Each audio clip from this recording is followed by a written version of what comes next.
नारायण साकार की संपूर्ण ब्रह्मांड सदा सदा के लिए जय जयकार। नारायण साकार की संपूर्ण ब्रह्मांड सदा सदा के लिए जय जयकार। खेतीबाड़ी नौकरी व्यापार से अवकाश लेकर आए हैं। महंगाई का जमाना है, किराया भाड़ा खर्च करके आए हैं। नारायण साकार हरि परमात्मा के दर पर आए हैं।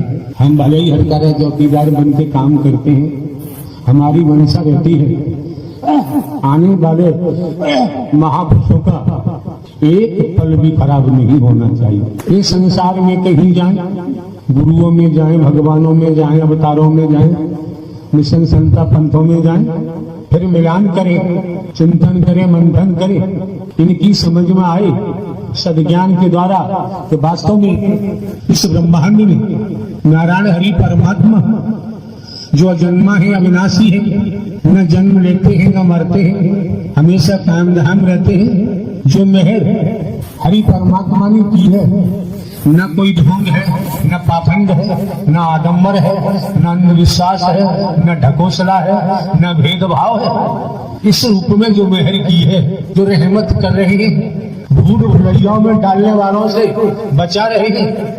शरीर की आयु जो भी रही हो, किस तरह से व्यतीत हुई, किस मार्ग पर हुई, यहाँ पहुंचकर इनको बोध होना चाहिए। और यहाँ सर्जरी होती है, सर्जरी के द्वारा बोध कराया जाता है कि मैं कौन हूँ, मैं आया कहाँ से हूँ, मेरा रूप क्या है, मेरा स्वरूप क्या है, मुझे क्या करना चाहिए, मैं कर क्या रहा हूँ। जो स्वयं को जान लेता है, फिर वो संसार में कहीं जाओ ये नहीं कहेगा मैं भगवान जी की कथा करता हूँ। स्वयं को जानने के बाद सारी भटकन समाप्त हो जाती है।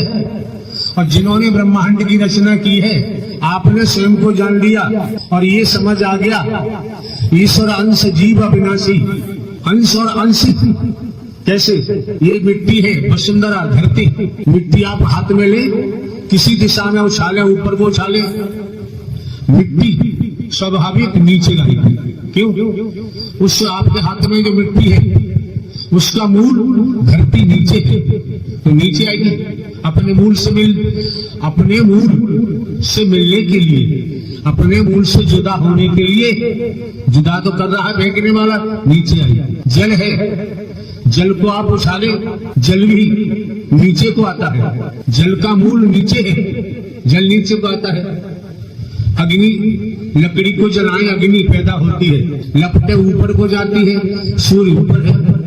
इसी तरह से जब तक हमको बोध नहीं होगा, हाई स्कूल, इंटरमीडिएट, बीए में डबल एमए, एलएलबी, एलएलएम तमाम डिग्रियां हैं, एमबीबीएस, एमडी है, इंजीनियर है, पद है, धन है, कुछ भी करो, जब तक स्वयं का बोध नहीं होगा तब तक जीवन सार्थक होने वाला नहीं। अब हमें ये सोचना है, सद्ज्ञान मिल गया कि हमारा मूल कौन है, हम किसके अंश हैं। इतनी बात समझने के बाद जो सुनने को मिलता है, तमाम सारी बातें आप लोग भी सुनते, हम भी सुनते।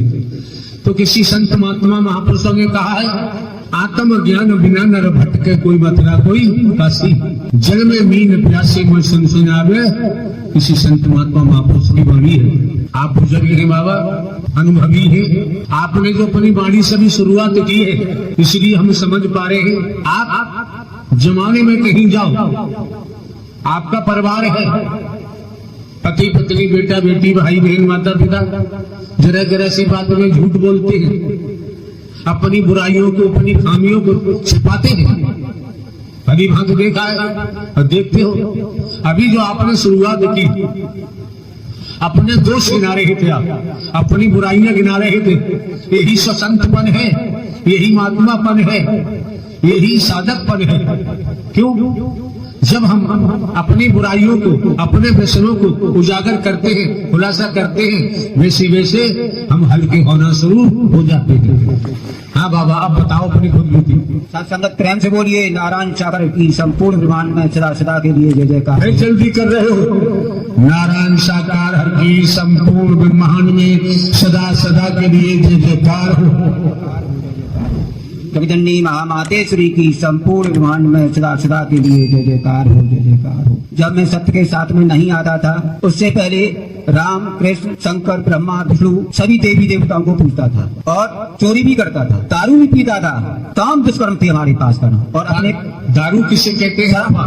नारायण शराब को, शराब को कहते हैं। शराब पीते थे और 24 घंटे नशे में सवार रहते थे। अंग्रेजी पीते थे कि देसी पीते थे? प्रभु सब तरह की पीते थे करना, सब तरह की, जैसी मिलती थी वैसे पी जाता था। वो खिचड़ी जैसी मिलती थी ना। जब मैं व्रत रहता था पूरे से व्रत, स्पिल पीते थे। जिस दिन व्रत रहता था, गुरु भगवान का व्रत रहता था, जब मेरी की इच्छा होती थी उसी काम देखता भाई विष्णु भगवान आप एक तरफ हो जा, मैं दारू पीऊंगा, दारू पी लेता था। मैंने सभी देवी देवताओं को पूजा। ऐसा है बाबा, आपकी खुद भी थी, खुशी तो दे ही रही है, उपस्थित महापुरुष समझ रहे हैं तो आनंद भी आ रहा है। आप बुराइयों को खुलासा कर रहे हैं, उजागर कर रहे हैं, आप अपनी बुराइयों को छिपा नहीं रहे। हाँ जी। जब मैंने सभी देवी देवताओं को पूजा, परंतु फिर भी मेरे को कहीं भी चैन नहीं मिला। एक बात बताओ, जब विष्णु की पूजा करते थे, हाँ प्रभु, तो कहते थे विष्णु तुम हटो मैं पी लूं पहले, ऐसे बताओ ढंग से। नहीं प्रभु, मैं विष्णु भगवान की पूजा करता था और जो व्रत रहता था, व्रत रहने के बाद में शाम को पूजा करता, फिर भी दारू पीता था। विष्णु जी को हटा देते थे सभी देवी देवताओं को मानते हुए भी। अरे वो बात नहीं हो रही बाबा। हाँ प्रभु, जब भगवान जी की पूजा करते थे आप, भगवान जी आपके सामने बैठे होंगे, तो जब आप शराब पीते थे तो कह देते हो कि जरा भगवान जी थोड़ी देर को हट जाओ। हाँ, दूर करते थे उनको सबको कि हम पी लें। अब पीते हैं तो आप खुद दूर हटो, उसके बाद मेरे को सवार हो जाइएगा। इसी कारण बस ऐसी बाड़ी आती है ना तो सुनने में मजा आता है, आनंद आता है। क्यों आता है? अगर हमारी कोई कमियां हैं, हम में कोई दोष है, हम में बुराइयां हैं, अब हमें भी अंदर से निकाल के बाहर फेंकना है, बाहर फेंकना है। तोताराम साथ साथ सुनते जाओ। तोताराम अपने गुरु के पास गया,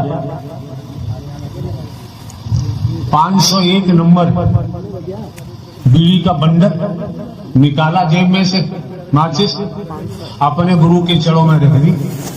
देखने वाले अनुयायी देख रहे हैं ये क्या कर रहा है।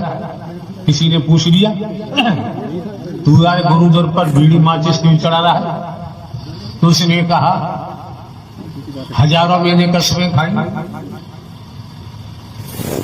गंगा की कसमें खाई, शंकर ब्रह्मा विष्णु की कसमें खाई छोड़ने के लिए, तो छोड़ दी, लेकिन ये बीड़ी छूटी नहीं। अच्छी बात है, तो यहाँ क्यों रख रहा है? यहाँ सामने जीता जागता गुरु है, अब यहाँ छोड़े जा रहा हूँ, अब कभी दोबारा नहीं पीऊंगा। फिर क्या हुआ बाबा? जो तन के नाते से हमारे पिताजी थे, एक भूत प्रेत आत्मा ऐसी थी, उनको उठा करके मटका बंद कर देती थी, मटके में बंद कर देती थी प्रभु। किसको? पिताजी को, हमारे को। पिताजी आपके जीते जागते थे? जीते थे, मरे हुए नहीं थे, जिंदा थे, हम जैसे हिष्ट थे। आपकी तरह हिष्ट पुष्ट थे। तो आपके पिताजी को कौन मटके में बंद करता? अब ये प्रभु मैं नहीं कह सकता कौन लेके आता था, कौन जाता था। ज्यादा मत बोलो, जितना जरूरत है उतना बोलो। हाँ प्रभु। आपके पिताजी को मटके में कौन बंद करता था? कोई एक प्रेत आत्मा आती थी। अच्छा ठीक है, तो वो जब बाबा आपकी बातों में आनंद आ रहा है, मजा आ रहा है, ये सत्य कथा चल रही है, झूठ का बोलो वाला नहीं, ढोंग पाखंड का नहीं, आडम्बर का नहीं है। तो आपके पिताजी की लंबाई कितनी थी? हम जैसी थी प्रभु। आपके बराबर? हाँ जी प्रभु। 5 फीट 4 इंच? हाँ जी। है? अच्छा, और मटका कितना लंबा था? छोटा था, होता था प्रभु। कितना छोटा, ये पचन्ना बोलते हैं ऐसे का। अरे यार 1.5 फीट? हाँ, 1.5 फुट की ऊंचाई, ज्यादा याद बस करो। तो 1.5 फीट की ऊंचाई वाले मटके में 5 फीट 4 इंच का तुम्हारे पिताजी कैसे प्रविष्ट हो जाते थे? अब प्रभु वो प्रेत आत्मा जाने कैसे बंद करती थी? देखो, हम तो प्रेत आत्मा को मानते नहीं है बाबा, हम केवल कर्मों को मानते हैं। कर्मों की मार, और कर्मों की मार तो किसी किसी रूप में पड़ती है, उससे बचाव तो संभव नहीं होता है। नहीं होता प्रभु।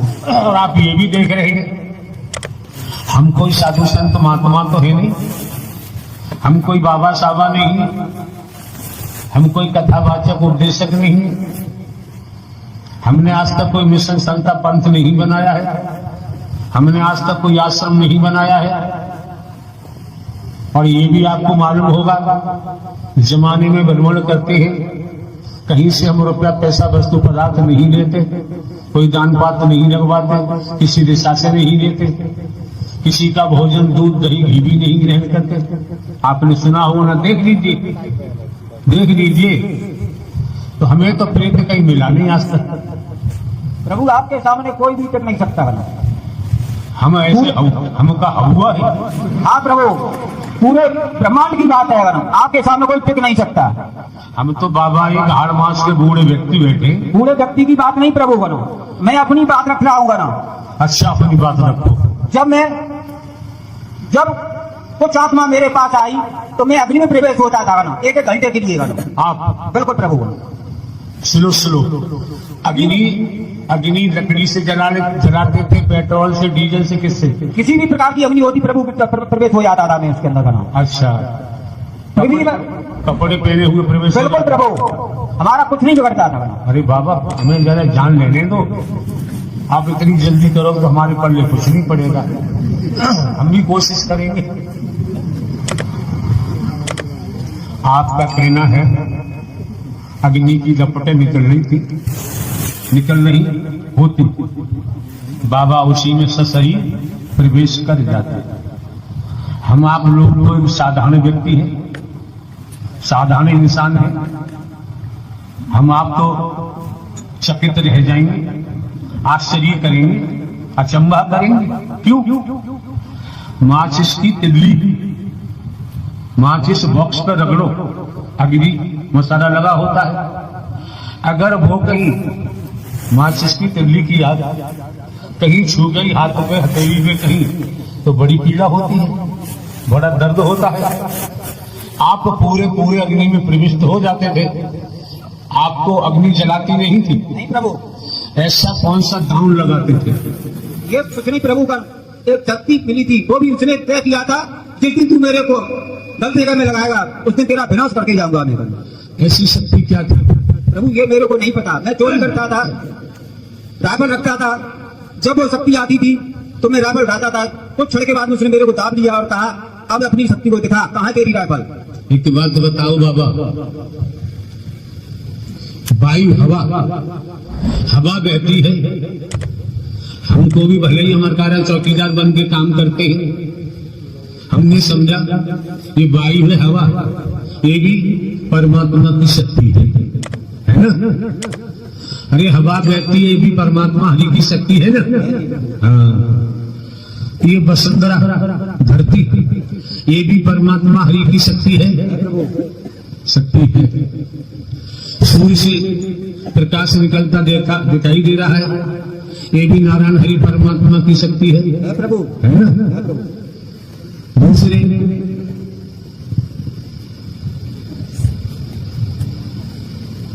जिसे हम आप जल कहते हैं, ये भी परमात्मा की शक्ति है। जी प्रभु। अच्छा, ये भैंसा घूमते रहते हैं, भैंस, ये कौन की शक्ति है? कर्मों की मां प्रभु, कर्मों की मां। हाँ, बड़े पते की बात है, ठिकाने की बात है, समझना चाहिए हमें। क्यों? कोई शब्द अगर बच्चे के मुख से भी मिल जाए और वो लौकिक जगत से परे का शब्द है, तो हमें बच्चे के मुख से निकले हुए शब्द पर ग्रहण कर चिंतन मंथन करना चाहिए। अगर वो शब्द पल्ले पड़ गया है, वो पारलौकिक है, उसे हमने कर्म में ढाला, व्यवहार के रूप दिया, तो हमारे जीवन में अभूत